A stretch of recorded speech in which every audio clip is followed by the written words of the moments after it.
Buenas, ¿cómo va? ¿Cómo los viene tratando la cuarentena? A medida que vayan entrando al video, si quieren, vayan avisando. Recuerden, para los que no estuvieron en la clase pasada, ni estuvieron en la primera clase, que hicimos un grupo de WhatsApp para facilitar un poquito más la comunicación, para que ustedes se puedan sacar todas las dudas que, bueno, está Flor, está Jay, perdón, está Miku también, que son ayudantes de cátedra, les van a poder dar una mano con el tema de los prácticos también, eh, y, y- y facilitar la comunicación. Sobre todo vamos a subir material, cuadritos de cada clase, de los temas que demos, así que aquel que quiera o la que quiera participar y entrar al grupo, que nos mande un mensajito a mí o a Jay. Yo ahí voy a dejar mi número de teléfono acá en los comentarios, para aquel que quiera, que todavía no esté en el grupo y que quiera participar del grupo. Me manda un mensajito con nombre y apellido y lo agregamos, no hay ningún problema.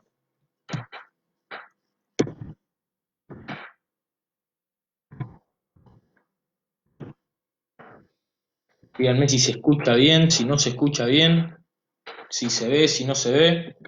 Así ya en un ratito, apenas sean las 4, 4 y algo, esperamos a que se sumen y arrancamos nomás.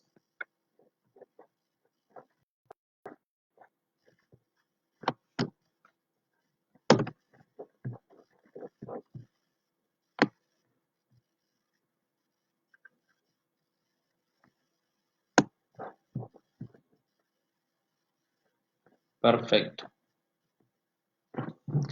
Gracias, Isa, por contestar, porque el resto, no sé si hay más gente. Acá lo que no me aparece es si hay más gente. Perfecto. Lo que no me aparece es a medida que van entrando, eh, cuánta gente hay, esas cosas. Entonces yo no sé si estoy hablando solo en mi casa o estoy hablando realmente con alguien del otro lado. Pero bueno, será un tema que tendré que tratar en el psicólogo.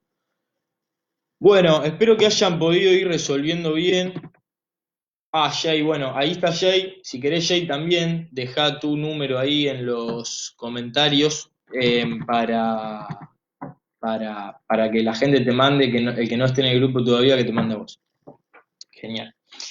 Y Jay los va a terminar agregando.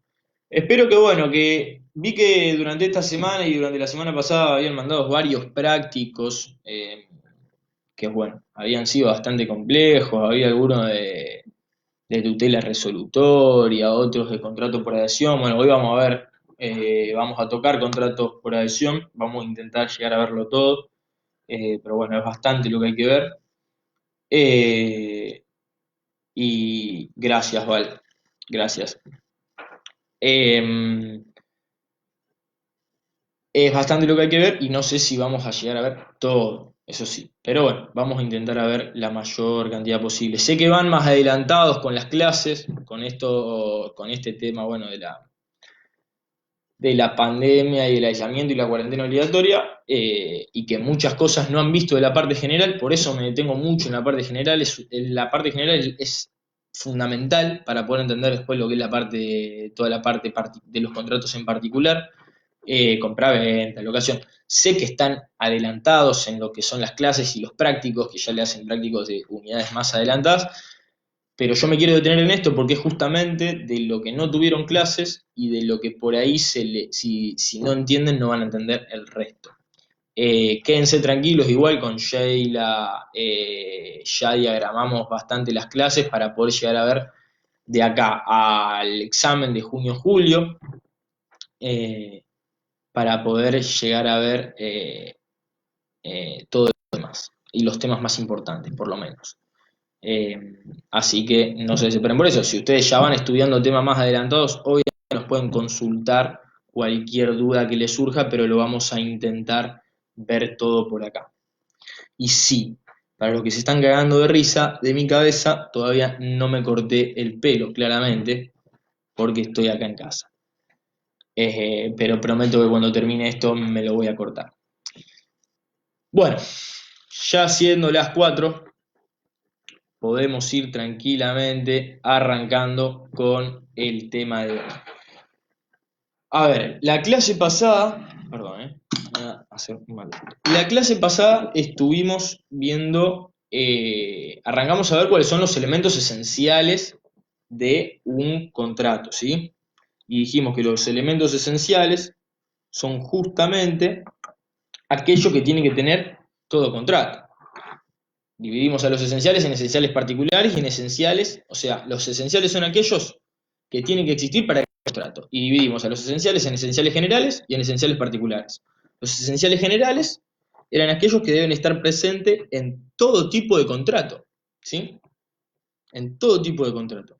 Y los esenciales particulares son aquellos que solamente tienen que estar presentes en un determinado tipo de contrato, ¿sí? Como por ejemplo en la compraventa, los elementos esenciales particulares de la compraventa son justamente el objeto del precio. Y los esenciales generales, aquellos que tienen que estar presentes en todos los contratos, son el objeto, la causa y el consentimiento, ¿sí? Y empezamos a analizar uno que es el consentimiento. Dijimos que el consentimiento tenía dos presupuestos y que el consentimiento tenía dos elementos. Los dos presupuestos del consentimiento eran la forma y la capacidad. Sí, hermano, estamos haciendo un repaso de todo lo que fue la clase pasada igual. Así que no te preocupes. Eh, Vimos que el consentimiento tenía dos presupuestos necesarios para su validez, la forma y la capacidad.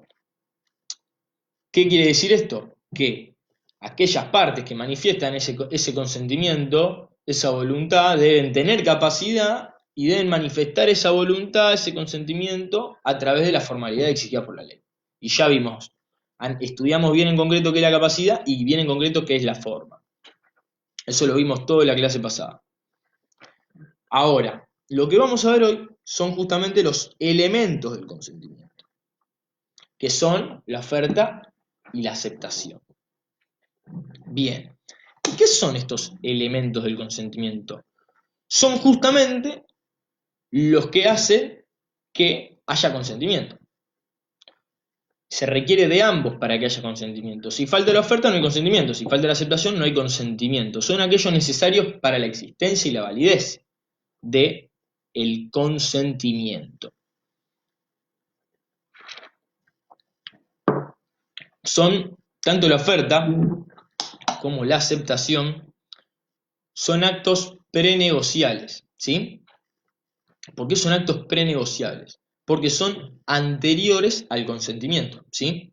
Son actos previos, ¿sí? Al contrato, perdón, no al consentimiento. Son actos previos al contrato. Se requiere de ambos para que haya consentimiento. Y para que haya contrato se requiere consentimiento. Si no hay oferta y no hay aceptación, no hay consentimiento, y si no hay consentimiento, no hay contrato. ¿Qué son esto de la oferta y la aceptación? ¿Sí? La oferta y la aceptación son manifestaciones de la voluntad, ¿sí? Son manifestaciones de la voluntad de los distintos centros de interés que existen en el contrato. ¿Se acuerdan que cuando hablamos de contrato hablábamos de que hay dos o más partes, ¿sí? Y hablamos que esas partes son centros de interés, se llaman. Que dentro de cada centro de interés puede haber varias personas, ¿sí? Hablamos de dos o más partes. Por un centro de interés y otro centro de interés. La oferta y la aceptación justamente son manifestaciones de la voluntad que emanan de distintos centros de interés, ¿sí?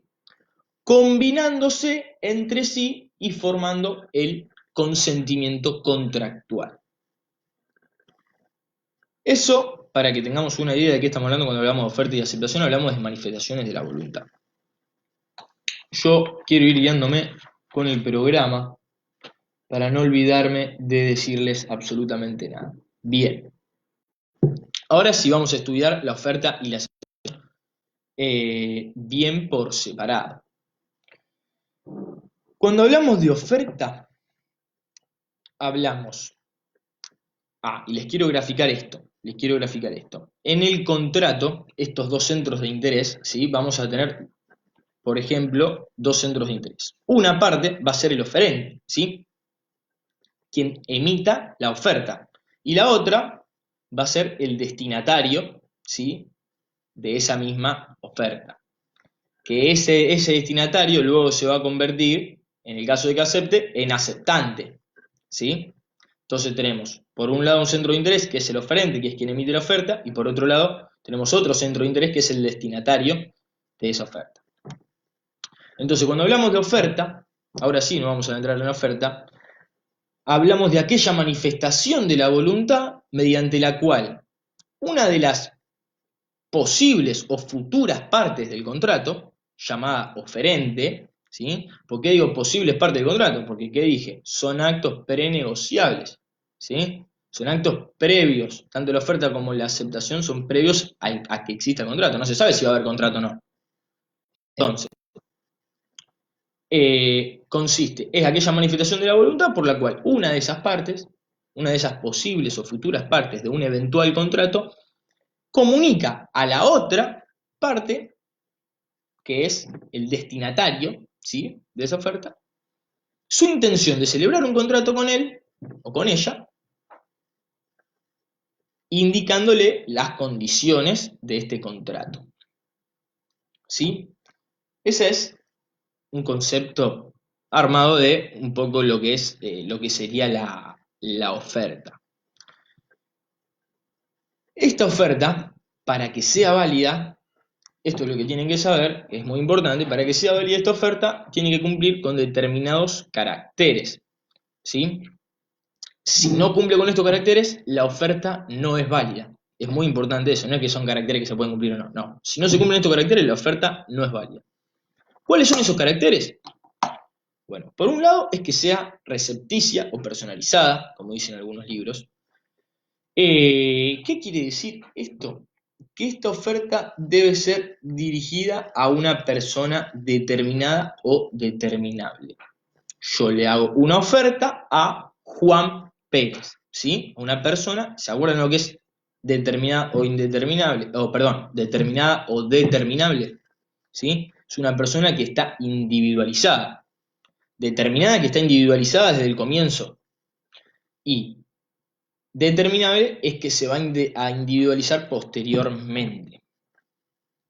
Pero la diferencia, o sea, no puede ser una oferta realizada a persona indeterminada, ¿sí? Eso no se puede. La oferta tiene que estar dirigida a una persona determinada o determinable. Ese es el primer carácter.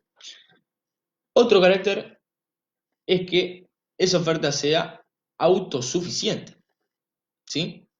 ¿Qué quiere decir esto? Que contenga todos los elementos esenciales. Ahora vamos a tener una linda discusión con esto, después más adelante, de qué pasa con esto de los elementos y las ofertas que le faltan elementos.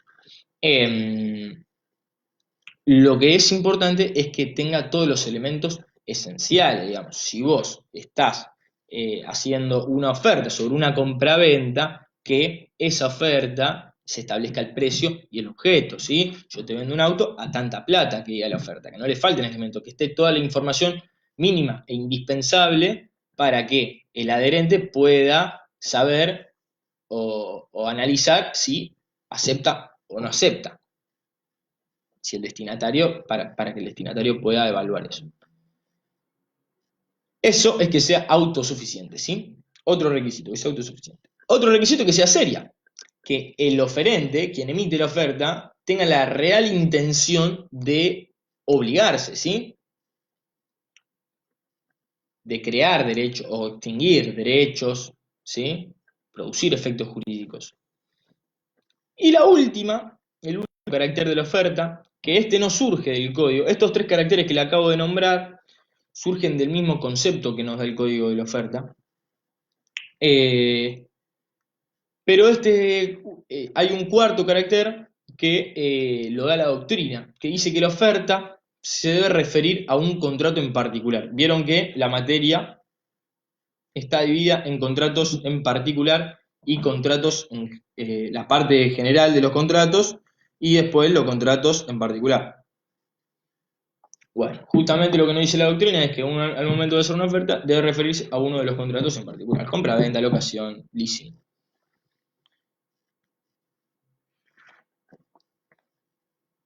Eso es lo establecido por la doctrina. Esos son los 4 caracteres de la oferta. ¿Sí? Tenemos que ver, ahora, muy importante, ¿se entendió hasta acá, más o menos, qué es la oferta, cuáles son los caracteres? Si no se cumple uno de estos caracteres, la oferta no es válida. Por otro lado, tenemos a lo que es la fuerza obligatoria. La fuerza obligatoria de la oferta, obviamente. ¿Qué quiere decir la fuerza obligatoria de la oferta? Que la oferta tiene fuerza obligatoria. Justamente que el oferente, es decir, quien emite la oferta, está obligado a cumplir con esa oferta, ¿sí? La oferta obliga a quien la emite, a su oferente. Uno no puede decir, hacer una oferta a un destinatario, que ese destinatario luego acepte y decir, ah, no, bueno, pero no, ya me arrepentí, no, no, nada que ver. No, no se puede eso, justamente porque la oferta obliga a quien la emite, excepto en 3 casos. Cuando lo contrario resulte de sus términos, de la naturaleza del acto o de las circunstancias del caso, ¿sí? Pero en principio la regla general es que la oferta siempre obliga a quien la emite, al oferente, es obligatoria para el oferente, salvo en esos 3 casos, que es cuando resulte de la naturaleza del acto, cuando resulte de las circunstancias del caso, y otra cosa muy importante es ver el plazo por el cual, hasta durante cuánto tiempo el oferente va a estar obligado por esta oferta, ¿sí? Bueno, para ver el tiempo por el cual va a estar obligado el oferente, hasta cuándo la oferta es obligatoria para quien la emite.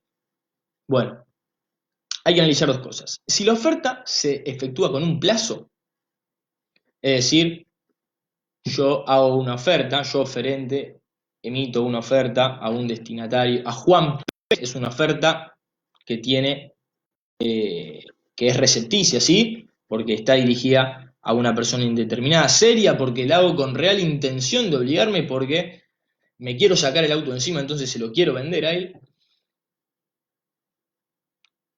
En ese caso, ¿se cumple con los requisitos o no se cumple con los requisitos? Y además también es autosuficiente, ¿sí? Porque detalla bien la información de todo, de el auto, ¿sí? Que yo quiero vender, y además el precio al cual se lo voy a vender a ese auto. Ahí se cumple todos los requisitos de la oferta. Y obviamente está referido a un contrato en particular porque es una compra-venta.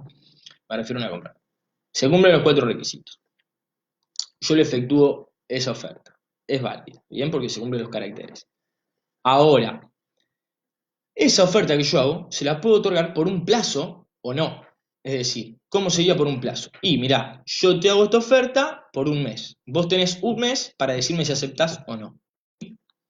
En esos casos, estamos hablando de la fuerza obligatoria, en los casos que la oferta haya sido con un plazo, se haya otorgado, emitido con un plazo, en ese caso, el oferente, quien emite la oferta, va a estar obligado durante toda la vigencia de ese plazo hasta su vencimiento. Ahora, en el caso de que se haya emitido esa oferta sin ningún tipo de plazo, sin fijación de plazo, hay que analizar 2 cuestiones. Por un lado, si la oferta es entre presentes, face to face, o no, ahora vamos a ver que se puede entre presentes sin estar cara a cara, o entre ausentes, ¿sí? ¿Qué quiere decir entre ausentes y entre presentes? Bueno, entre presentes es cuando las partes, ambas partes, se encuentran con la aptitud de comunicarse en forma inmediata, ¿sí? Ya sea por estar en un mismo espacio físico, en un mismo lugar, cara a cara, o por estar comunicadas por un medio de comunicación instantáneo, un chat celular, por ejemplo, ¿sí? Eso es contrato interpresente, no necesariamente tiene que estar físicamente, sino que tienen que estar comunicados de forma instantánea, de forma inmediata. Tiene que haber una comunicación inmediata entre las 2 partes. Bien, eso es contrato entre presentes. Perdón, formación del consentimiento entre presentes. Y entre ausentes es justamente lo contrario, cuando esas partes no tienen una comunicación inmediata o instantánea. ¿Qué pasa en estos dos casos? Dijimos que si es con fijación del plazo, la oferta obliga al oferente durante todo el plazo de vigencia de la oferta. Y si es sin fijación de plazo, esa oferta hay que distinguir. Si es entre presentes, solamente se obliga, entre presentes sin fijación de plazo, se obliga en ese mismo momento, porque el destinatario de la oferta tiene solamente ese momento inmediato para decidir si acepta o rechaza. No es que si es entre presentes, el destinatario de esa oferta se puede ir a la casa, esperar un mes y después decirte si acepta o no, porque es sin fijación de plazo, ¿sí? Y es entre presentes. En el mismo momento en que emite la oferta el oferente, el destinatario la va a recibir, porque hay comunicación inmediata. Entonces se obliga solamente en ese momento. Ahora, cuando es entre ausentes sin fijación de plazo, personas que no están comunicadas en forma inmediata, instantánea, ¿qué pasa ahí? ¿Hasta cuándo está obligado en ese caso el oferente por la oferta que hizo? Bueno, el código nos dice que está obligado hasta el vencimiento del plazo en el que razonablemente se puede esperar la recepción de la contestación del destinatario. ¿Sí? Hasta el momento en el que razonablemente se puede esperar que conteste el destinatario, la persona que va a recibir esa oferta. Bien, que eso depende mucho del caso concreto, no podemos establecer un tiempo determinado, depende del caso concreto. No es lo mismo que el destinatario, en ese caso que el destinatario sea mi vecino, o sea, no sé, sí, algún vecino o alguien de tu ciudad que sea alguien de otro país, por ejemplo, porque el plazo ese va a variar de acuerdo a las circunstancias. Bien, hasta ahí, ¿me siguen? Si alguno tiene alguna duda, acuérdense que me pueden escribir acá en los comentarios, no hay ningún tipo de problema. Eso es en cuanto a la fuerza obligatoria. Y estos plazos por los cuales se obliga el oferente a su oferta, ¿sí? ¿A partir de cuándo se empiezan a contar? Gran pregunta. Por ejemplo, si yo te dije, te hago esta oferta por un mes, ¿a partir de cuándo empezamos a contar ese mes? ¿Sí? Perfecto. ¿Me siguen hasta acá? ¿Seguros? Veo que nadie comentó absolutamente más nada. Y ya sé que yo no me acostumbro a estos medios, pero me parece raro, qué sé yo.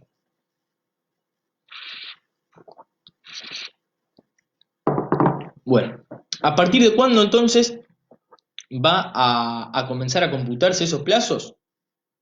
A partir de la recepción de esa oferta por el destinatario, ¿sí? Es decir, yo soy el oferente, emito la oferta, por el plazo de un mes, te digo, Juan Pérez, te vendo mi auto a tanta plata, tengo seriamente la oferta porque tengo la intención de obligarme, ¿y qué va a pasar? Y le digo que se la hago la oferta por un mes. Él tiene, yo voy a quedar obligado por ese mes, ¿sí? Porque oferta con plazo, el oferente queda obligado por ese plazo, ¿sí? Perfecto. Ahora, ¿cuándo va a empezar a contar ese mes? Desde el momento en que el destinatario recibe la oferta. A ver, y ahora lo vamos a ver eso. No es lo mismo el momento en el que yo la emito que en el que el otro la recibe. ¿Por qué? Porque puede, si es entre presentes, obviamente ese momento va a ser el mismo porque hay comunicación inmediata, pero el tema es si es entre ausentes, el momento de la emisión de la oferta que el momento de la recepción van a ser momentos, pueden llegar a ser momentos muy distintos. Más sobre todo si se hace por correo postal, que hay una gran diferencia en el momento en que uno emite y que el otro recibe. Entonces el plazo se empieza a computar a partir de la recepción por parte del destinatario de la oferta. ¿Se entendió hasta ahí? Genial, buenísimo, buenísimo, genial. Vamos a seguir entonces. De oferta vimos el concepto, los caracteres, vimos la fuerza obligatoria y vamos a ver la revocación. ¿Qué es la revocación? Bueno, la revocación es como el derecho a arrepentirse, digamos. Yo hago una oferta, Y, bueno, pará. Me arrepentí. No quise hacer esa oferta. Es una especie de eso, ¿sí? Te saco la oferta porque al final no, me bajé. Al final no quiero vender el auto porque es muy mío, me lo regaló mi viejo y le tengo mucho amor. Bueno, eso es la revocación. Es una manifestación unilateral de la voluntad por parte del oferente con la finalidad de privar de los efectos a la oferta que él mismo emitió anteriormente. Es el oferente diciendo, no, esta oferta que hice la quiero sacar, la quiero revocar. No quiero que sea válida, la quiero privar de efectos. Eso es la revocación. Ahora, la pregunta es, ¿se puede revocar la oferta? ¿Cuándo se puede revocar la oferta? ¿Puede hacer esto el oferente? Bueno, hay que analizar determinadas situaciones. Si la oferta fue con plazo, es decir, volvemos al caso anterior, yo te hice una oferta y te di un plazo determinado. Yo ahí me obligué por un plazo determinado y te di ese plazo, pongámosle un mes, para que vos aceptes o no. ¿Yo puedo revocar a los 15 días esa oferta? No. Las ofertas que se emiten con plazo son irrevocables. ¿Sí? Ahora, en las ofertas sin plazo hay que analizarlo. ¿Sí? Hay que analizar el caso si la oferta se emitió sin fijación de plazo entre presentes y entre ausentes. Hay que analizar las dos situaciones. Si es entre presentes, lo que nos dice el código es lo siguiente. Te dice que la oferta se va a poder revocar siempre, y escuchen y presten mucha atención a esto, siempre que la comunicación de la revocación sea recibida por el destinatario antes o al mismo tiempo que la propia oferta. ¿Me explico? Esto es así. Yo hago la oferta, está el destinatario del otro lado, yo hago la oferta, se la mando por correo postal, está en la agencia de correo, mi carta haciéndole la oferta, ¿no? Mi carta de la oferta está en el correo postal. Pero ¿qué pasa? En el correo yo me arrepiento de esa oferta. Entonces ejerzo mi derecho a la revocación. Y para poder ejercer ese derecho a la revocación, mi comunicación de revocar esa oferta tiene que llegar al destinatario antes que la propia oferta o al mismo tiempo que la propia oferta. Eso es lo que nos dice el código para que se pueda revocar, ¿sí? Espero que lo hayan entendido eso. Porque por ahí no se entiende muy bien. Entonces, en base a esto podemos decir que si la oferta se hace con plazo, no se puede revocar, es irrevocable, ¿sí? Porque justamente es con plazo. Si la oferta se hace sin fijación de plazo, decimos que hay que analizar si es entre presentes o entre ausentes. Si es entre presentes, justamente, al ser entre presentes y haber una comunicación inmediata, el tiempo de la emisión de la oferta y el tiempo de la recepción por parte del destinatario es exactamente el mismo, es el mismo momento. En el mismo momento en que yo emito la oferta, el destinatario la recibe porque hay comunicación inmediata, porque estamos face to face. Entonces, en ese caso, también es irrevocable, porque no hay tiempo entre la emisión y la recepción. Y en el caso o sea, en ese caso sería imposible que la comunicación de revocar la oferta llegue antes o al mismo tiempo que la misma oferta. ¿Me explico? Y en el caso, si la oferta es sin fijación de plazo entre ausentes, ¿sí? En ese caso, sí podría ser revocable. Explico porque hay un tiempo entre que se emite la oferta y entre que la recibe, que es el caso que yo leí de la carta. ¿Sí? Eso sería una emisión de la oferta sin fijación de plazo entre ausentes. Genial, ¿se entendió esto hasta acá? La revocación, ¿cuándo se puede revocar? Se tiene que cumplir eso para revocar. Y después tenemos la caducidad. ¿Qué es la caducidad? Es justamente cuando se pierde, cuando deja de estar obligado, se termina la oferta. ¿Cuándo se termina la oferta?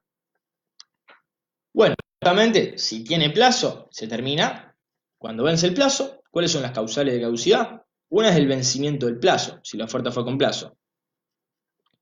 Si no fue con plazo, ¿sí? Si no fue fijada con plazo y es entre presentes en el mismo momento, ¿sí? En el mismo momento en el que se hace, porque están eh, están en comunicación simultánea.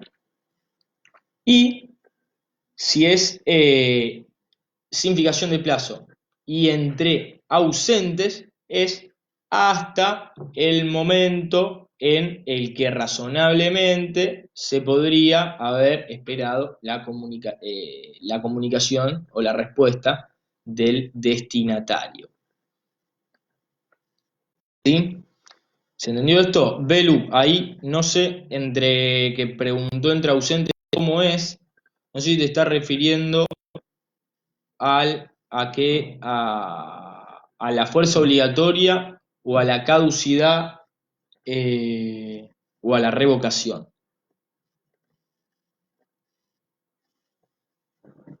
Si pueden aclararlo en el comentario, mejor. ¿Se entendió esto de la caducidad? Entonces, son las causales de caducidad. Uno es el vencimiento del plazo. Otro es cuando la oferta sea rechazada. ¿Sí? Cuando la oferta sea rechazada, una vez que es rechazada, se termina. Y la otra causal de caducidad es la muerte o incapacidad del oferente. ¿Qué quiere decir esto? La muerte o incapacidad del oferente. Y acá voy a hacer un parate. Vos me decís la revocación. Justamente en ausente es el caso de la carta. La revocación entre ausentes. Es así. Cuando la oferta se hace entre ausentes sin fijación de plazo o entre ausentes, entre dos personas que no tienen una comunicación inmediata o instantánea, sí se puede revocar. ¿Sí? No se puede revocar en el caso de que la oferta sea con plazo. No se puede revocar en el caso de que la oferta sea sin fijación de plazo entre presentes, pero sí se puede revocar en el caso de que la oferta sea sin fijación de plazo entre ausentes, ¿sí? Porque hay un tiempo entre la emisión de la oferta por parte del oferente y la recepción de la oferta por parte del destinatario. Obviamente, siempre y cuando, como establece el artículo, la comunicación de la revocación de la oferta llegue al destinatario antes o al mismo tiempo que la oferta misma. Espero que se haya entendido, Belu. Si no, después te mandame un mensajito o te lo explico de vuelta por el grupo. No hay ningún problema, por el grupo de WhatsApp. Bien, estaba hablando de la otra causal de caducidad. La oferta se termina por vencimiento de los plazos, por rechazo de la oferta o por muerte o incapacidad. Y acá había una posición de la doctrina, un sector de la doctrina que decía que la oferta, una vez que el oferente la emitía, se independizaba, se volvía autónoma, adquiría vida propia y se independizaba de la persona del oferente, de quien la emitía. Por lo tanto, una vez que el oferente emitía la oferta, no importaba si él se moría o se incapacitaba. Si la otra parte, es decir, el destinatario, aceptaba esa oferta, ya estaba listo, había contrato, todo lo mejor. Bien, eso decía un sector de la doctrina. La realidad, y justamente no me estoy olvidando de decir nada, ¿no? No, está bien. La realidad es que el código no toma esto y justamente o sea, no sigue esta postura y nos va a decir lo siguiente, que la muerte o incapacidad de el oferente, producida antes de recibir la aceptación del destinatario. ¿Me explico? Está el oferente y el destinatario. El oferente emite la oferta, ¿no? Emite la oferta. Y después se muere o se incapacita antes de que el destinatario acepte, se lo comunique y éste lo reciba. Entonces, lo que te dice es, la muerte o incapacidad del oferente antes de la recepción, de la aceptación, produce la caducidad. ¿Sí? Sin prejuicio de que si el destinatario, hubiera hecho algún gasto confiando en que el contrato y desconociendo que esta persona, que el oferente se había muerto, se había incapacitado, desconociendo eso, el destinatario efectúa algún gasto, el oferente deberá reembolsarlo, ¿sí? El oferente, en realidad los herederos, en el caso de que que haya fallecido, ¿no? ¿Se entendió eso último? Espero que sí. Si no, atiendo dudas. Vayan poniéndolas ahí como lo puso Belu.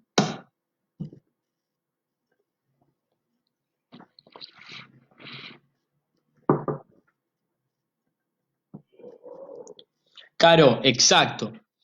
Exacto, ¿por qué? ¿Por qué es entre ausentes? Y porque no lo había leído. Porque si es entre presentes, salvo que sea confiscación de plazo, si hay confiscación de plazo tampoco se puede revocar.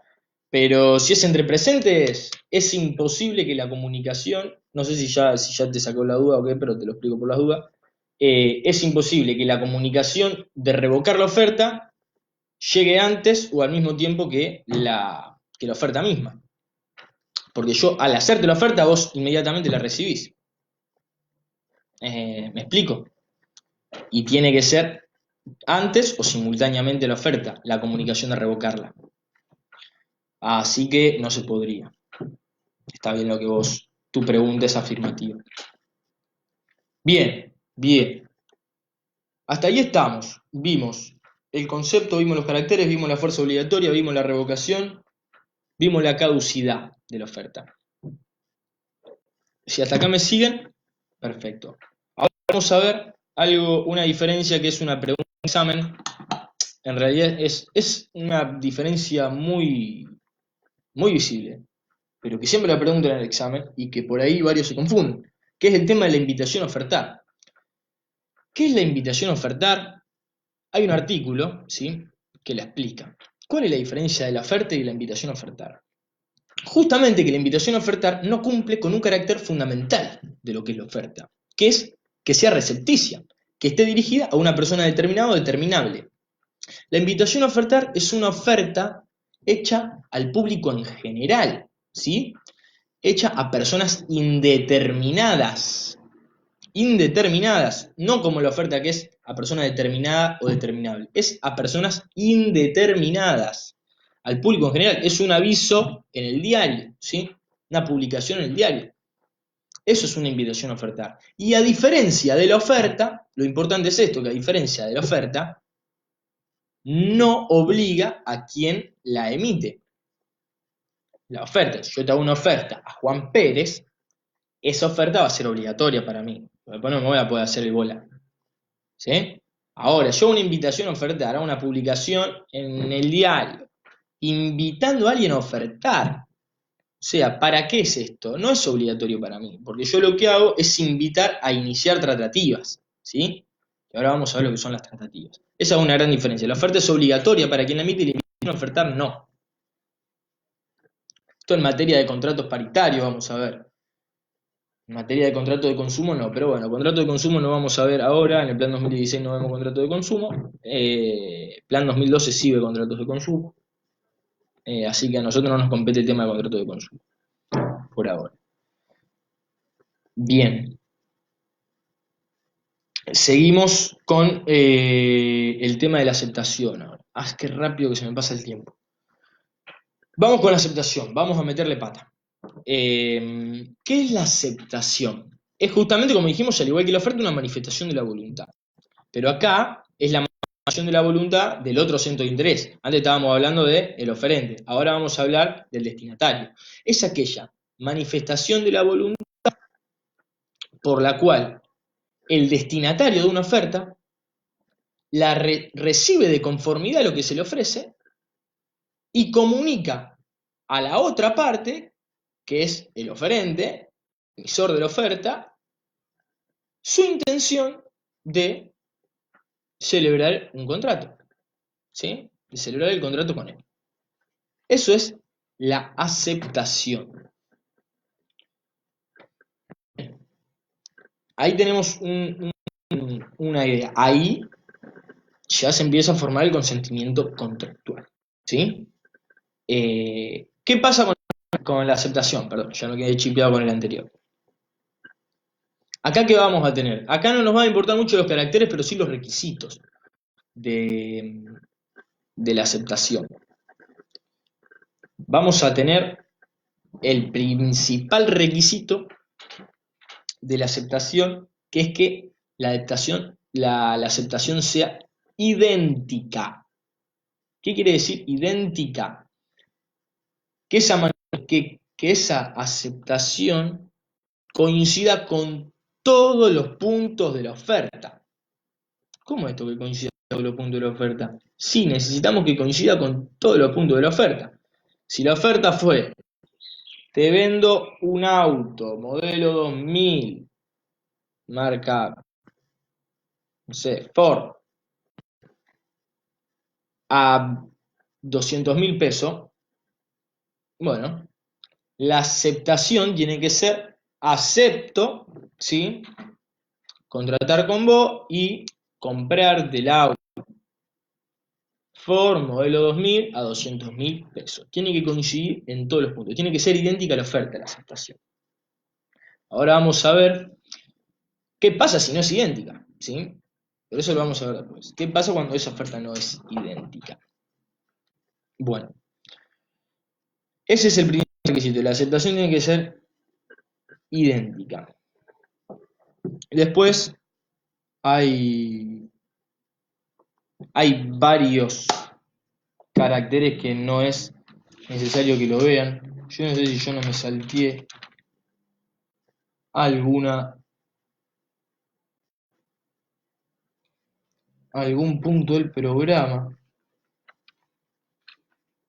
¿Hasta acá se viene entendiendo todo perfecto? Ahora le voy a empezar a meter pata, porque si no, no llegamos.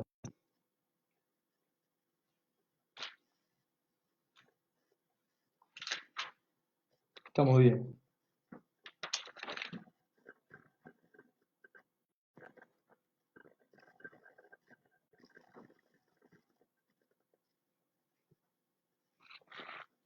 ¿Alguna duda?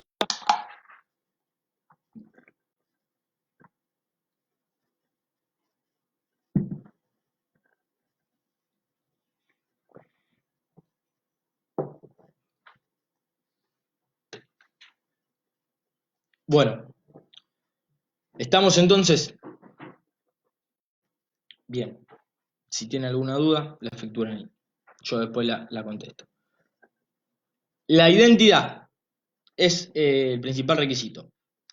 Otro requisito de la aceptación es puntualidad, ¿sí? ¿Qué quiere decir esto? Que sea, o la oportunidad, que sea oportuna. ¿Qué quiere decir esto? Que sea efectuada, que sea emitida la aceptación dentro del plazo de vigencia de la oferta. Y acá volvemos. ¿Cuáles son los plazos de vigencia de la oferta? Bueno, ya lo dijimos. En el caso de que haya sido emitida con plazo, el plazo fijado. Si se hizo un mes, un mes. Bien, ahora, en el caso de que sea sin plazo y entre presente, el momento para efectuar la aceptación es ahí, es instantáneo, es en el momento. Si no se hace en ese momento, se pierde. ¿Sí?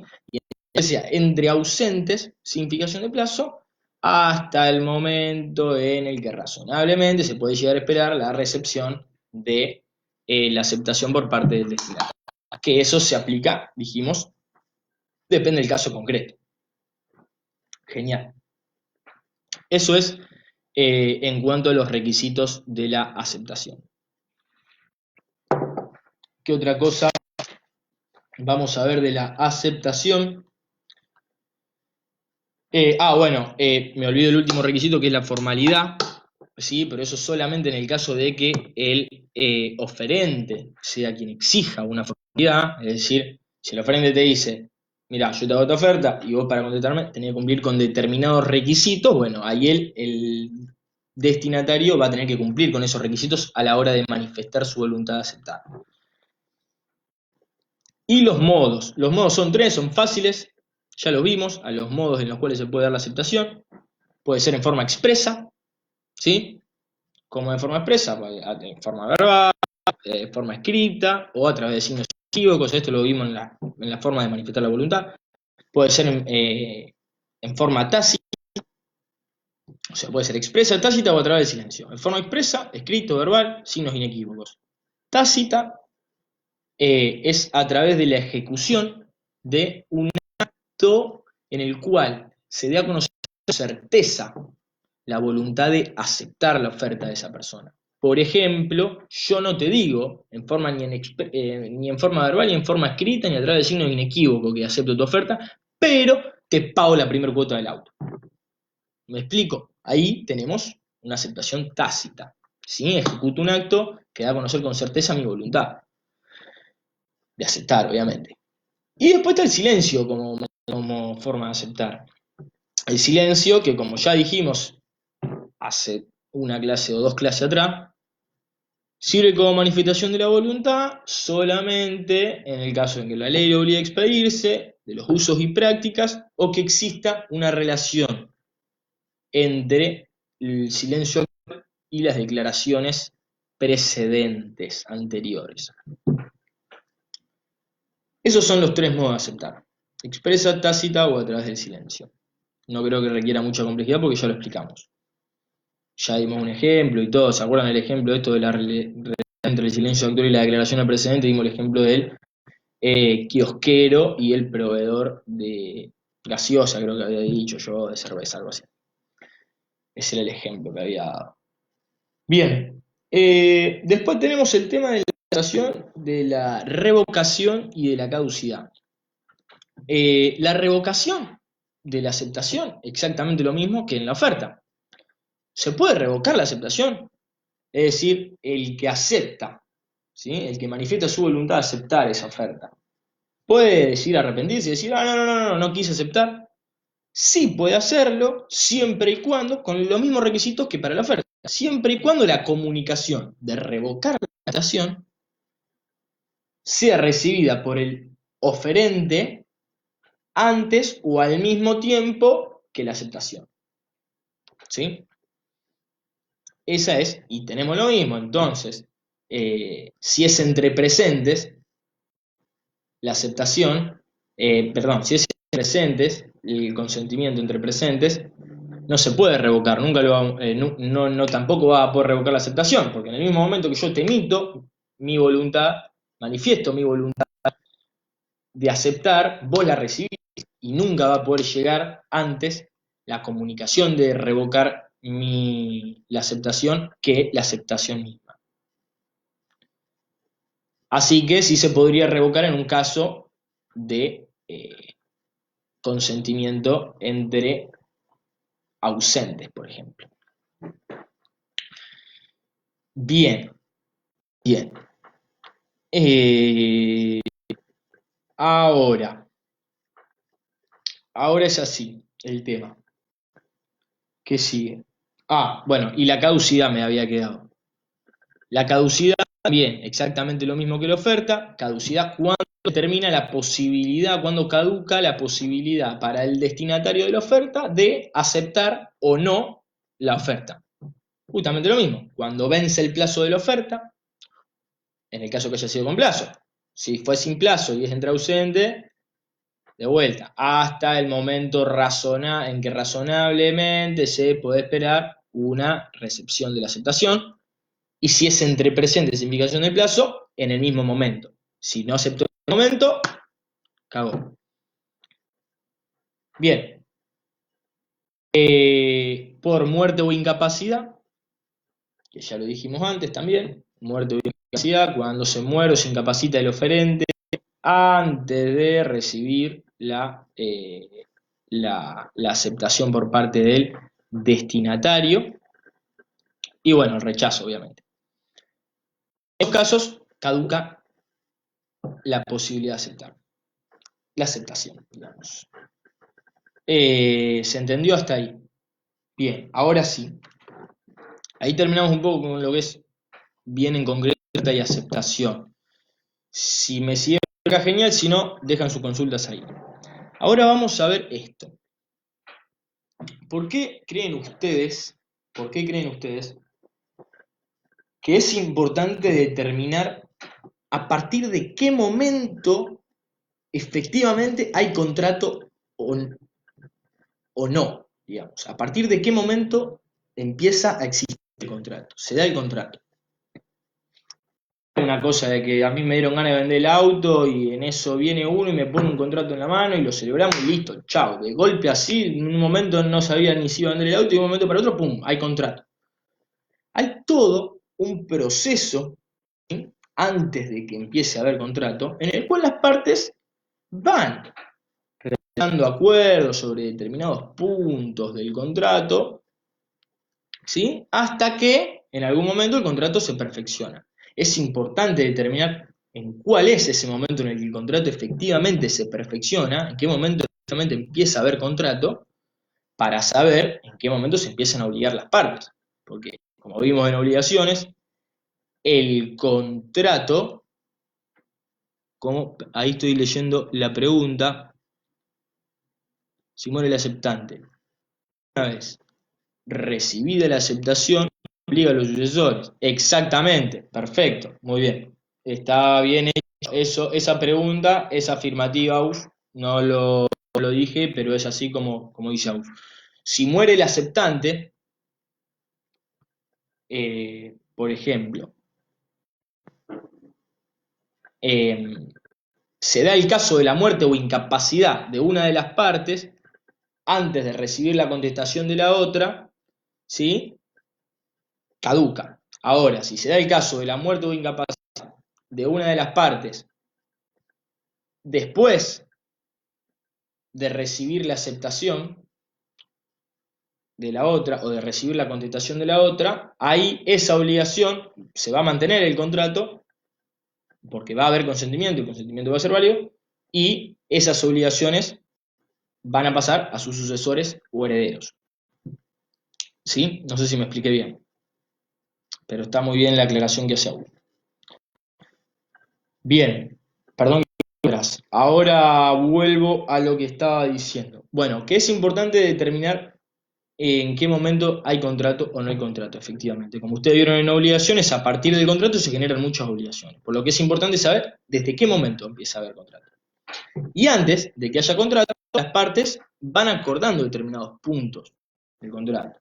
A ver, qué modelo de auto, a cuánta plata, quién se hace cargo de los gastos de reparación del inmueble. Bueno, todo eso son puntos que las partes van dialogando antes de celebrar el contrato definitivo.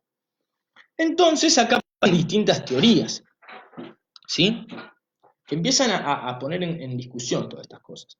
Lo primero que aparece es la teoría de la puntualización, o teoría de la punctation, como aparece en algunos resúmenes o libros. ¿Qué nos dice esta teoría?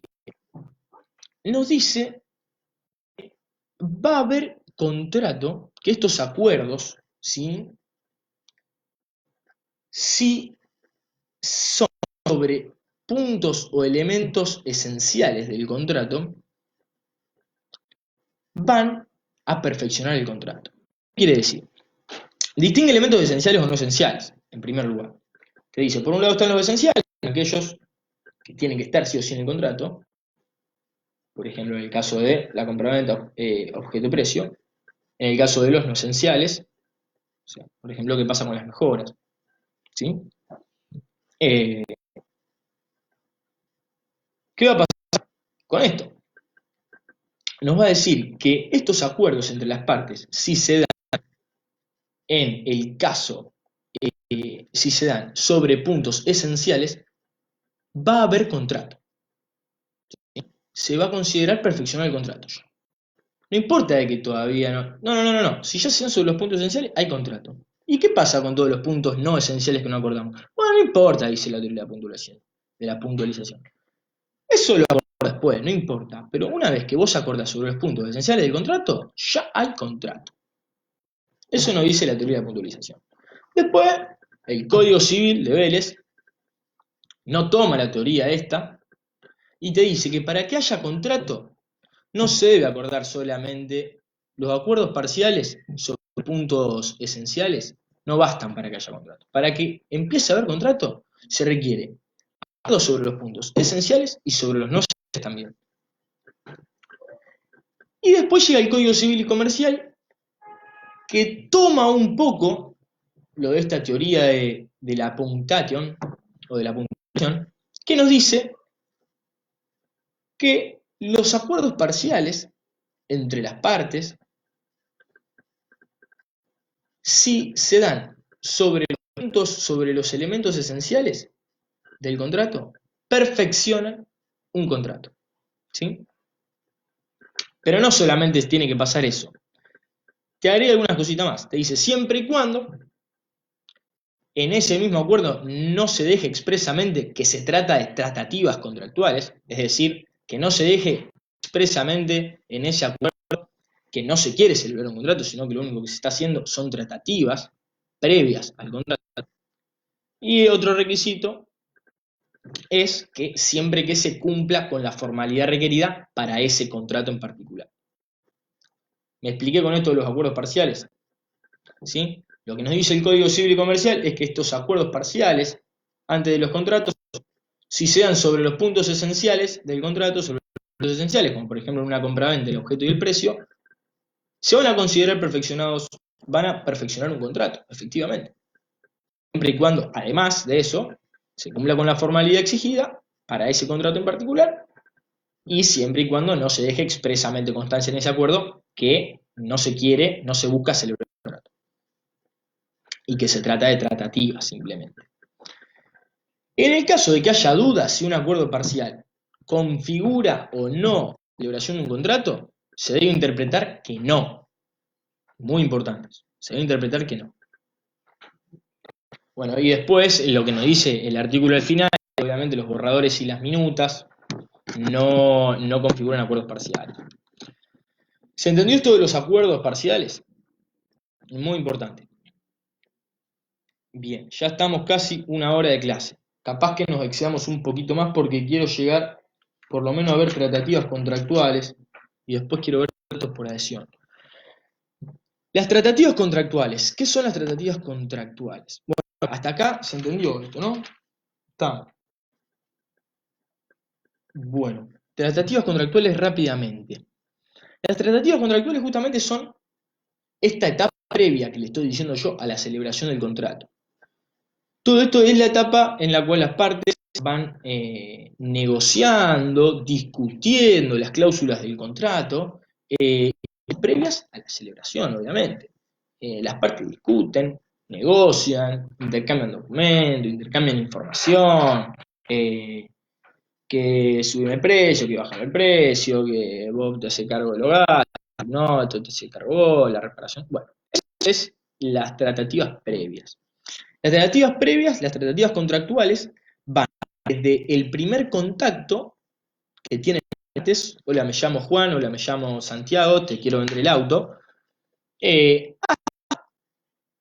a alcanzar un contrato preliminar, lo que se llama un contrato preliminar, o hasta alcanzar un contrato definitivo ya, o hasta alcanzar un acuerdo parcial que sea conclusivo. ¿Qué quiere decir esto? Es justamente lo que estoy haciendo. Un acuerdo parcial conclusivo es aquel acuerdo parcial entre las partes, pero que se da sobre los puntos esenciales y con la formalidad establecida por ese contrato en particular. En ese caso se considera perfeccionado el contrato. ¿Sí? Sería un acuerdo parcial conclusivo. Entonces, va desde ese momento hasta cualquiera de esos tres momentos que vamos a ir viendo. Cuando hay un contrato definitivo, cuando hay un contrato preliminar y el acuerdo parcial conclusivo, ya lo vimos recién. Esa es la tratativa previa. Durante esta etapa de tratativas contractuales, previas a la celebración del contrato, vamos a rigen tres reglas. Una es una regla de libertad, que es la libertad de negociación, y dos deberes, que uno es el deber de buena fe y otro es el deber de confidencialidad. La libertad es así. Perdón, estaba viendo a ver si hay comentarios. Aus, ¿te quedó clara la duda?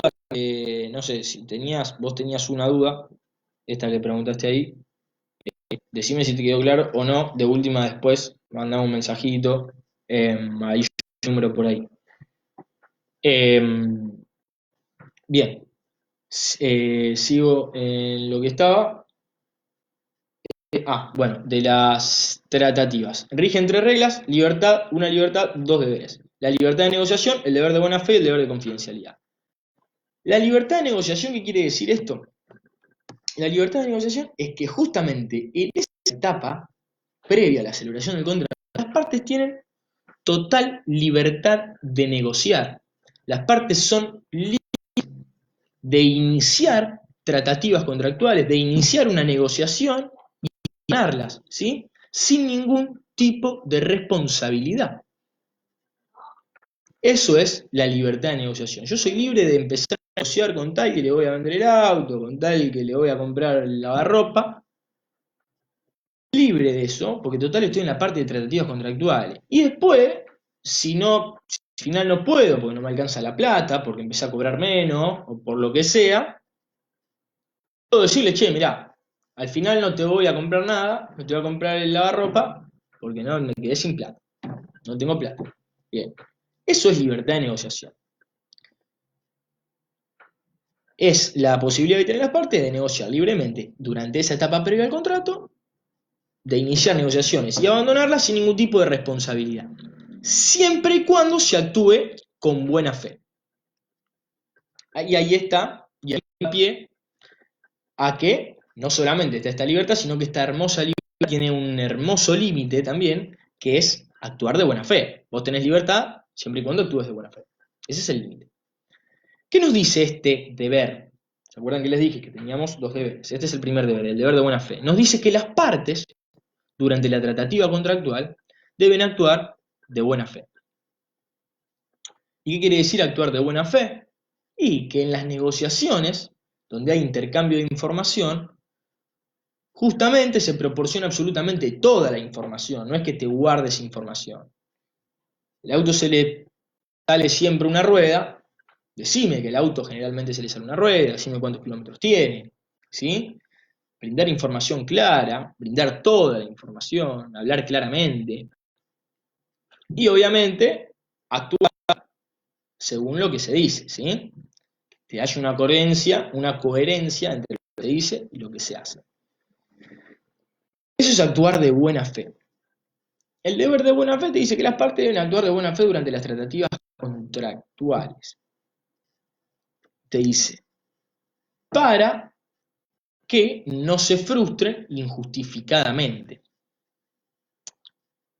¿Qué quiere decir esto? Que si yo agarro, te digo, che, te voy a comprar el auto, te voy a comprar el auto, te voy a comprar el auto, te voy a comprar el auto, te voy a comprar el auto. Vos lo agarrás, lo arreglás, todo, lo ponés 0 KM, gastás plata para el auto y vendérmelo divino.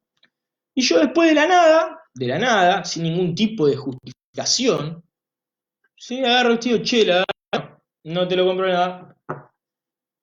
Ahí, si bien hay libertad de negociación y uno puede iniciar y dejar negociaciones libremente, sin ningún tipo de responsabilidad, hay una frustración injustificada y se actuó de mala fe. ¿Sí? Por lo tanto, el que incumple, cumplimiento del deber de buena fe, va a generar que aquel que actúe de mala fe va a reparar los daños ocasionados a la otra parte, a la parte afectada, por haber confiado en la celebración. La otra parte confiaba en que yo iba a celebrar el contrato, ¿sí? Y ya había efectuado gastos para, eh, para, para la celebración de ese contrato. Por lo tanto, yo, que actúo de mala fe, voy a tener que reparar esos gastos. Si incumplo el deber de buena fe, tengo que reparar los gastos en los que la parte afectada haya incurrido por haber confiado en esa celebración. Y después está el otro deber, que es el deber de confidencialidad.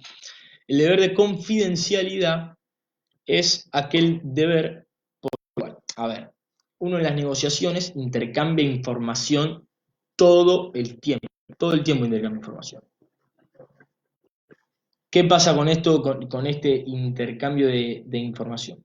La regla general es que la información que se intercambia entre las partes no es confidencial, es totalmente abierta. Uno la puede divulgar, puede hacerlo, ¿sí? Esa es la regla general. Ahora, cuando una de las partes le dice, mira, esta información que te voy a dar es totalmente confidencial, ahí, para la otra parte, surge el deber de confidencialidad. ¿Qué implica ese deber?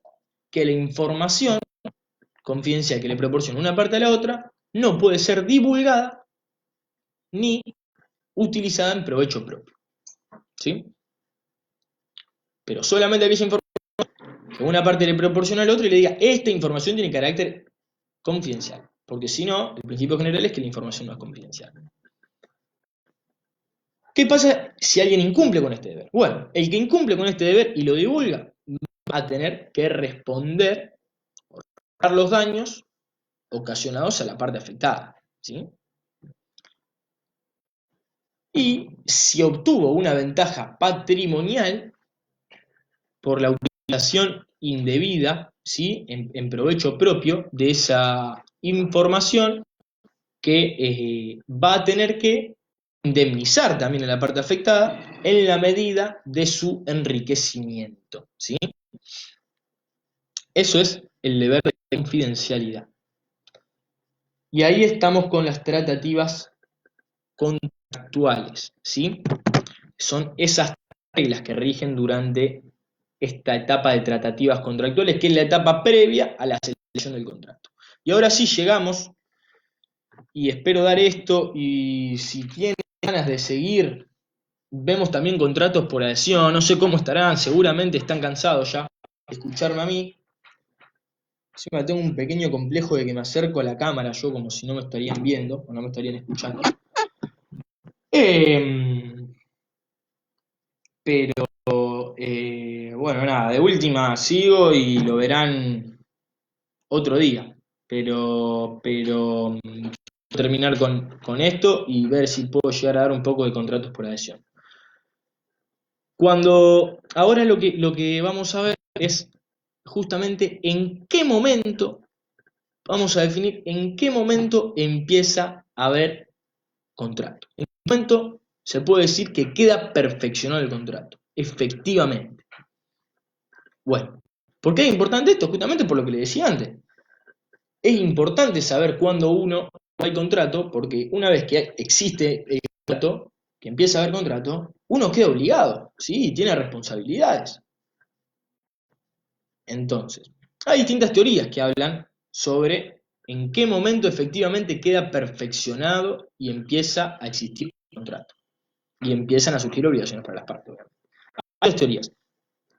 Tenemos primero la teoría de la declaración, que dice que hay contrato cuando, o sea, el contrato empieza a existir en el momento en que el destinatario de la oferta declara o manifiesta por cualquier medio su intención de aceptar la oferta.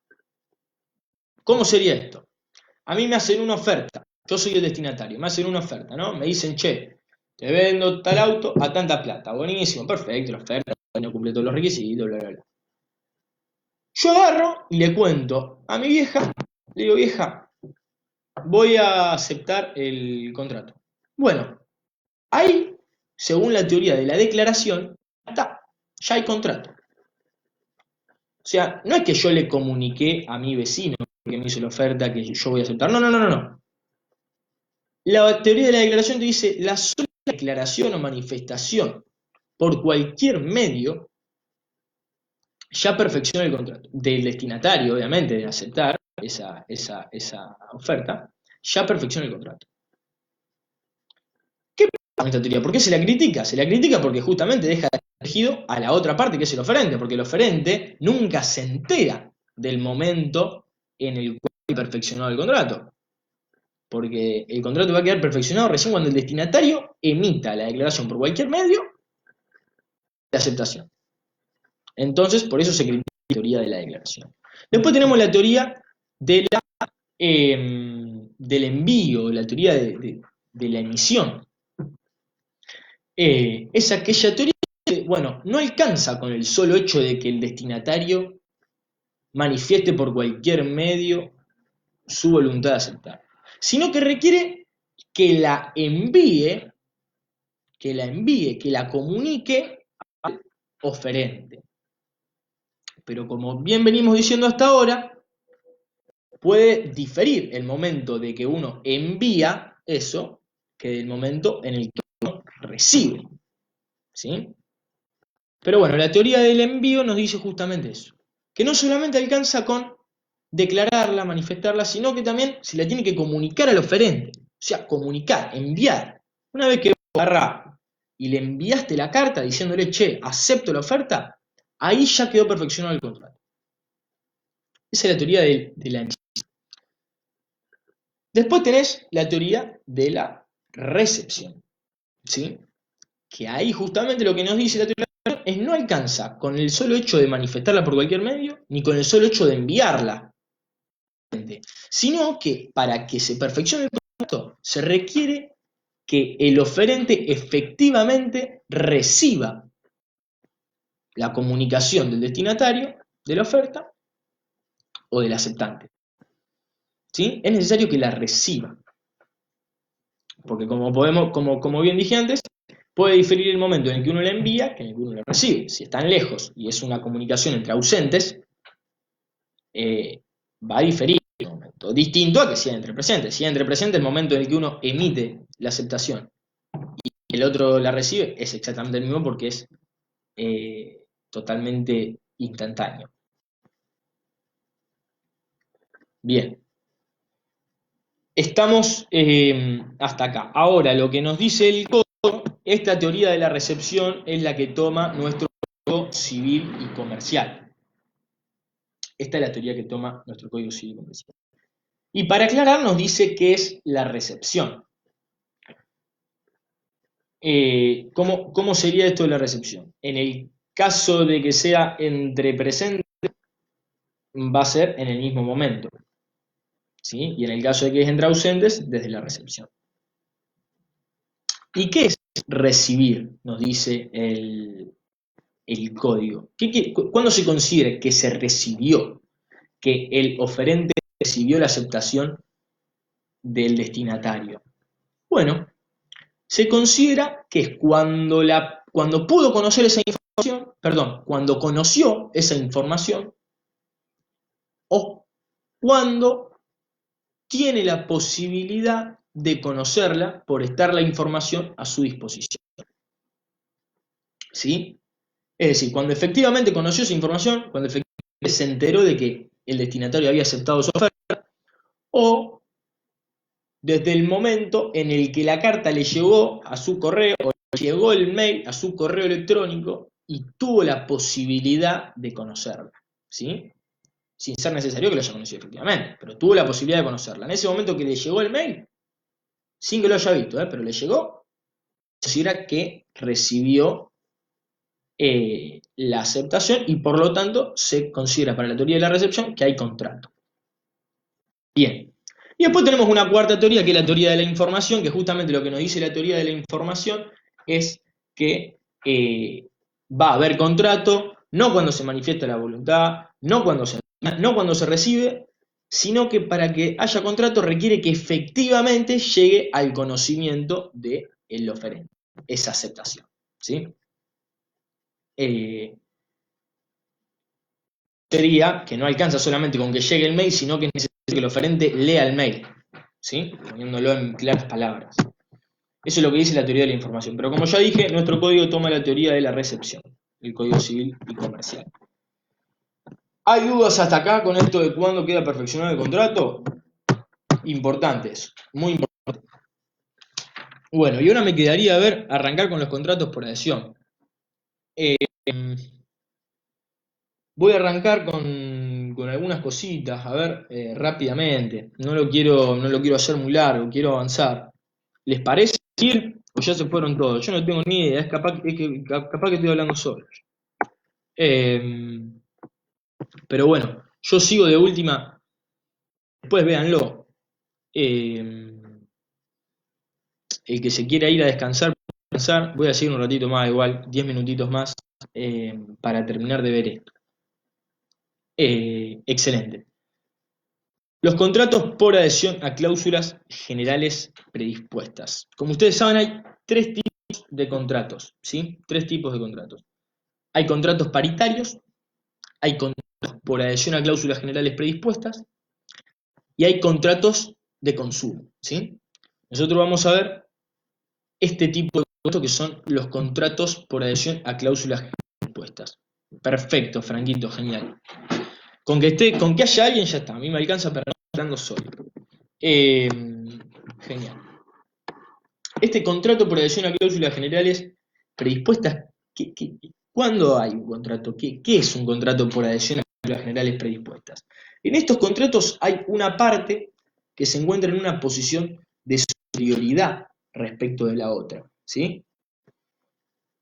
¿Qué pasa? Esta parte va a agarrar y va a aprovechar esa posición de superioridad para determinar previamente las cláusulas de trato, y la otra parte, la que se encuentra en una posición de inferioridad, lo único que va a poder hacer, no va a poder modificar ninguna de esas cláusulas, ¿sí? Lo único que va a poder hacer es decidir si acepta esas cláusulas así como están o si no las acepta, ¿sí? Es un contrato por adhesión donde hay un predisponente, que es esa parte superior, ese superior, y un adherente que lo único que hace es adherir o no adherir. ¿Qué les parece que afecta teniendo en cuenta lo que yo les dije cuando hablamos de principios generales del derecho contractual? Cuando hablamos de principios generales del derecho contractual, yo di dos principios que se relacionan mucho con esto. ¿Cuáles son? La libertad de contratar y la libertad contractual. Fíjense esto cómo restringe, en primer lugar, la libertad contractual, porque el adherente no tiene ninguna posibilidad de negociar, de discutir contenido, solamente se limita a decir sí o no. Y al mismo tiempo se restringe y se limita la libertad de contratar, porque generalmente acá estamos hablando que predisponentes son monopolios. Entonces, el que contrata, el adherente, que tiene que decidir si acepta o no acepta, muchas veces no puede elegir contratar con otros sujetos, sino que la única posibilidad que tiene es contratar ese sujeto, porque es la única que ofrece un determinado producto o servicio, por ejemplo. Por eso hablo de que generalmente esto coincide con los monopolios.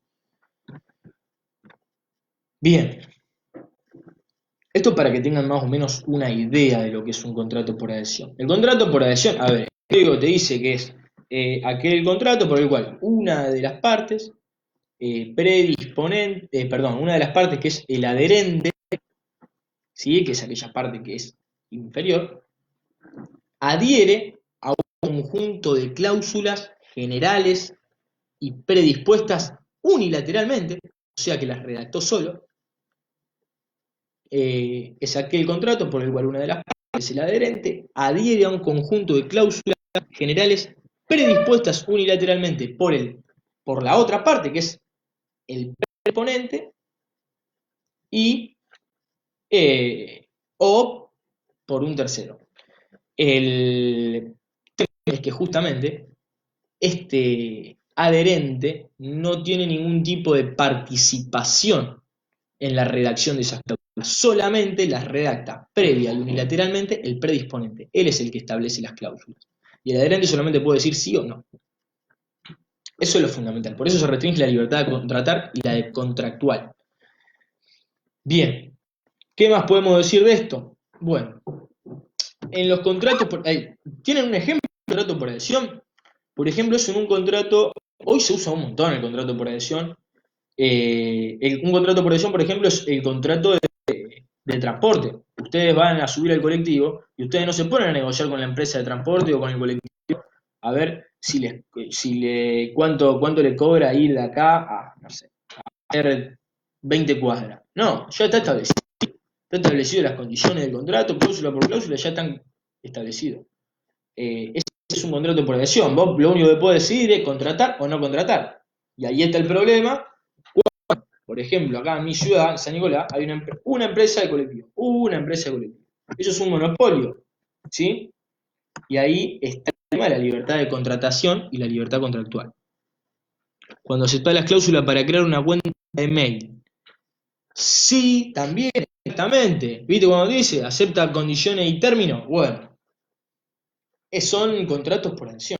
Puede aceptarlo en su totalidad o no aceptarlo. ¿Sí?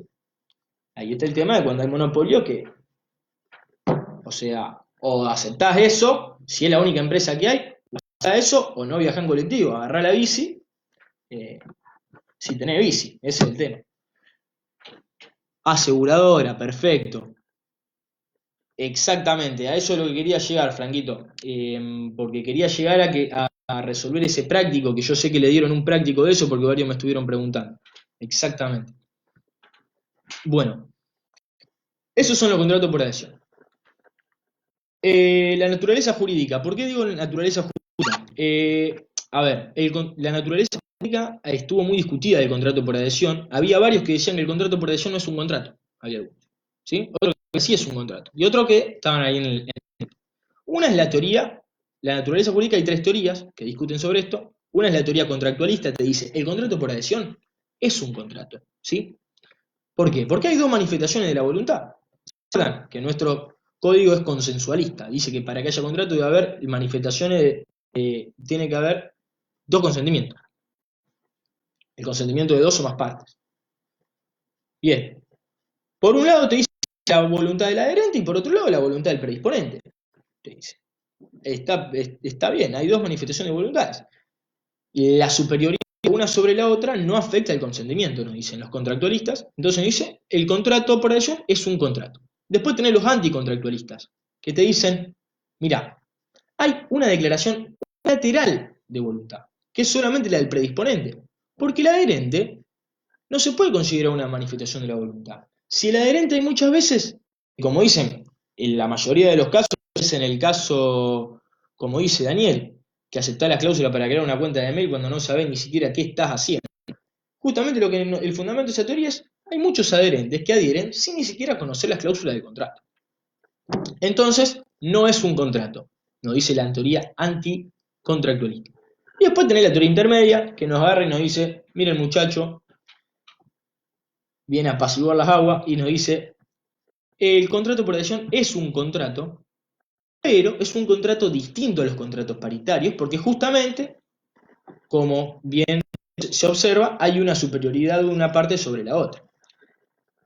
Entonces se le debe dar un régimen distinto, normas que lo regulen distintas a las demás, y sobre todo reglas de interpretación distintas y particulares de ese propio tipo de contratos. Eso es lo que nos dice la intermedia. Eso es el tema sobre naturaleza jurídica. Otro tema, yo esto se lo voy diciendo porque no solamente por el programa, sino porque las preguntas de examen suelen ser así, se suelen ver estos temas que les estoy diciendo ahora, la discusión sobre la naturaleza jurídica. ¿Qué pasa con las ventajas y las desventajas de los contratos por adhesión? ¿Por qué se usa mucho el contrato por adhesión, sobre todo ahora? ¿Por qué es ventajoso? Porque justamente permite la contratación masiva. Imagínense si una empresa de transporte se pone a negociar cada vez que ustedes compran adquieren un boleto de transporte, se ponen a negociar el precio, las cláusulas. Lo que hace el contrato por adhesión es que permite la contratación masiva de de esto, bueno, vale la redundancia de estos contratos. Permite la contratación, permite la celeridad comercial, que sea eficiente, que sea rápido, que no tenga trabas el comercio, justamente esto que explicaba recién. Permite que haya cláusulas también que sean claras y que estén bien redactadas. ¿Por qué? Porque justamente esas cláusulas se redactan con anterioridad, con tiempo. Porque las cláusulas ya están establecidas con anterioridad, no hay que sentarse a negociar. Y alguna de las desventajas, la desventaja principal es que hay una superioridad de una parte sobre la otra y que eso trae muchas veces, que esa superioridad restringe la libertad contractual y de contratación y que culpa de esa superioridad muchas veces se dan cláusulas abusivas, que espero que lleguemos a verlo ahora. Ahora vamos a ver qué son las cláusulas abusivas. Bien, hasta acá me siguieron. Vamos a ver rápidamente requisitos. ¿Sí? ¿Me siguen un ratito más con esto? Requisitos, cláusulas, bien. Perfecto. Perfecto. Las ventajas y desventajas acá, vamos a ver los requisitos. La última teoría de la naturaleza, Franquito, es la teoría intermedia, que te dice que reconoce la existencia, te dice los contratos por adhesión son contratos, ¿sí? Pero se le va a dar un régimen y un tratamiento distinto al de, por ejemplo, los contratos paritarios. Deben tener un régimen específico, dice, especial. Deben tener normas especiales y deben tener reglas de interpretación especiales, ¿sí? Pero le da la naturaleza jurídica de contrato. Bien. Y los requisitos, vamos a cerrar con esto, así ya los dejo libres, y vemos contrato preliminar, contratos preparatorios, los vemos la próxima clase. Los requisitos de cláusulas generales predispuestas. Estas cláusulas deben cumplir con determinados requisitos para que sean válidas. Si no cumple con estos requisitos, estas cláusulas no son válidas. ¿Cuáles son estos requisitos? El primero, que sean comprensibles. ¿Qué quiere decir que sean comprensibles? Que estén redactadas en forma clara, que sean legibles, que no sean ambiguas ni vagas. Algo ambiguo es cuando puede ser interpretado de varias formas, ¿sí? Y algo vago es cuando algo no es certero, deja mucha incertidumbre. Bueno, justamente no deben ser así estas cláusulas, sino que deben estar redactadas en forma comprensible. Y el otro requisito es que sean autosuficientes. ¿Qué quiere decir que sean autosuficientes?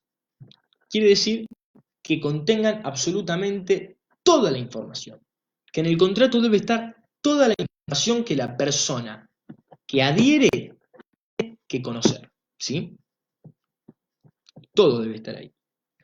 Justamente este requisito lleva consigo una prohibición, que es la prohibición de que las cláusulas del contrato hagan reenvíos a documentos o cláusulas que estén fuera del mismo contrato, que hagan un reenvío a un documento que no está en el contrato, salvo que ese documento o cláusula que está fuera del contrato se facilite y se le entregue a la otra parte, la parte adherente, al momento de la celebración o conclusión del contrato.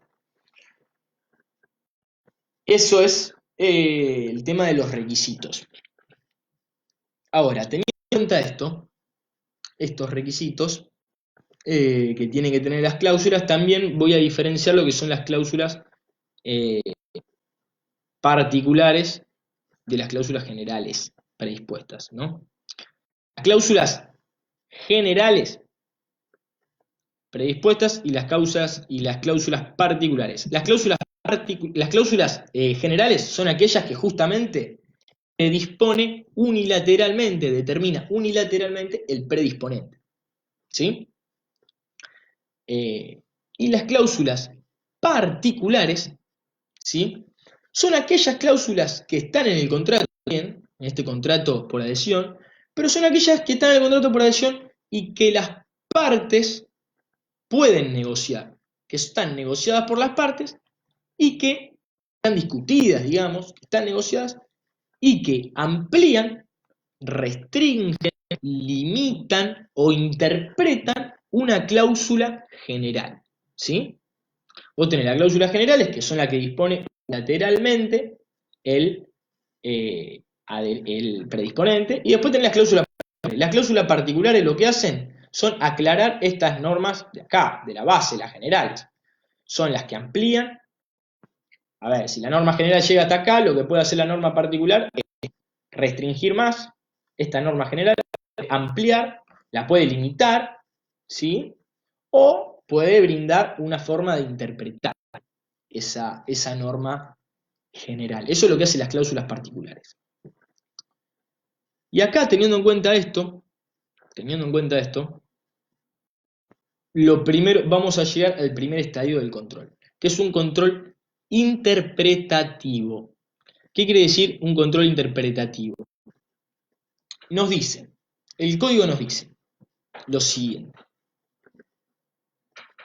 Cuando no se cumpla, ¿sí?, con el criterio con el requisito de que una cláusula sea comprensible y haya una cláusula que sea vaga o ambigua, por ejemplo, que sea ambigua, ¿sí?, que haya varias formas de interpretar, como es el caso que le dieron a ustedes de la aseguradora, ¿sí? Cuando haya un caso de estos, la norma, la cláusula, se debe interpretar siempre de forma más favorable al adherente. ¿Por qué es esto? Porque siempre se busca proteger la parte más débil, que es el adherente, están en una posición de inferioridad. Siempre se debe interpretar a favor del adherente, es decir, en contra del predisponente. Este es el caso que le dieron a ustedes del contrato de la aseguradora, que había una cláusula que era totalmente ambigua, era poco clara, porque era la excepción de la excepción, no se entendía eso que estaba incluido dentro de lo que se aseguraba o no. Bueno, justamente esa cláusula es ambigua, ¿sí? Ustedes tenían que alegar una cláusula ambigua y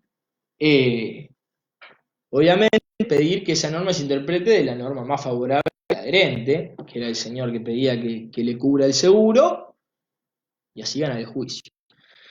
Bien. Eso por un lado, en el control de interpretación, ¿sí? Y por otro lado, en el caso de que haya una cláusula particular que sea contradictoria con una cláusula general, ¿sí?, siempre va a subsistir y va a predominar la cláusula particular, ¿sí? Siempre que haya una cláusula que sea una cláusula general que se contradiga con una particular, la que va a predominar es la particular, ¿sí? Porque justamente la particular está negociada, es la que está charlada, es la que está discutida. La general no, está predispuesta unilateralmente por el predisponente, que es el malo de la película acá, porque es el que está en una situación de superioridad respecto al otro, al adherente, que lo único que puede aceptar o no. Bien, y después nos queda el tema de las cláusulas abusivas. Pero bueno, esto lo vamos a ver en la próxima clase, lo de las cláusulas abusivas, porque ya voy 1 hora 34. Espero que les haya servido. Sé que es un tema bastante complejo con el tema de las partes, el oferente, el destinatario, el aceptante, todo. Pero exactamente, Malena, las cláusulas particulares son aquellas negociadas, ¿sí? Aquellas negociadas. Exactamente. Si les queda alguna duda, lo pueden hablar, me lo pueden poner por ahora, lo pueden hablar en el grupo de WhatsApp. El que no esté en el grupo de WhatsApp, voy a volver a dejar mi número y quiera estar en el grupo de WhatsApp para que le pasemos información. Me manda un mensajito a este número o al número que mandó Jay, Jay ahí en los comentarios también. que lo agregamos al grupo. No hay ningún problema que nos hablen. Si tienen duda de los prácticos, también escríbanos. Hay prácticos que son bastante complejos. Espero que se haya entendido el tema. La clase que viene vamos a seguir viendo con esto de cláusulas abusivas y arrancar ya con lo que es contratos preliminares, contratos preparatorios, objeto y causa de los contratos, los otros dos elementos, y, y seguir después con esta materia. La parte general es muy importante, sigan dándole bola, así que espero que haya servido y hayan entendido todo. Nos vemos el martes que viene, acá también, como todos los martes, a las 4 de la tarde, por el vivo de Facebook, hasta que vuelva toda la normalidad y volveremos a las clases presenciales en la función de Duero, ahí a una cuadra de la facultad. Así que nada, perfecto, espero que le haya servido. Si no, cualquier duda nos mandan. Nos vemos el martes que viene. Saludos a todos.